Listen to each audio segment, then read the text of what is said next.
Hi అండి. Mushroom curry అంటే చాలామంది చాలా జాగ్రత్తగా వండాలి అంటూ ఉంటారు. కానీ చికెన్ చేసినంత సింపుల్‌గా అయితే మష్రూమ్ కర్రీ అయితే చేసుకోవచ్చు. దానికోసం అయితే నేను మష్రూమ్‌ని చిన్న చిన్న ముక్కలుగా కట్ చేసి రెడీగా పెట్టాను. ఉల్లిపాయలు కట్ చేశాను. జీడిపప్పు కూడా నానబెట్టుకున్నాను. కావాల్సిన మసాలా పేస్ట్ కూడా రెడీ చేశాను. అంటే టమాటో, జీడిపప్పు పేస్ట్ అనమాట.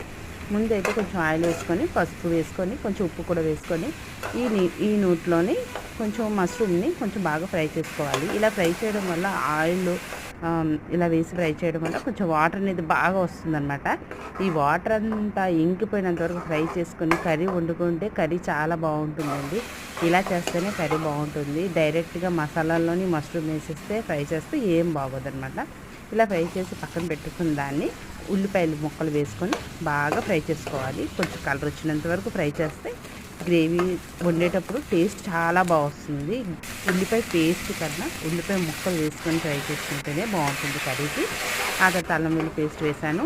ఆ తర్వాత టమాటో, జీడిపప్పు పేస్ట్ కూడా వేసాను. బాగా ఫ్రై అయిన తర్వాత అందులోనే ఉప్పు, కారం, మసాలా, గరం మసాలా, జీలకర్ర పొడి, ధనియాల పొడి ఇవన్నీ వేసేసి ఆయిల్లోనే అది కూడా ఫ్రై చేసుకొని కొంచెం నీళ్లు వేసుకోవాలి. ఎందుకంటే ఈ మసాలా పేస్టులన్నీ ఉడకాలి కదా, అందుకోసమని.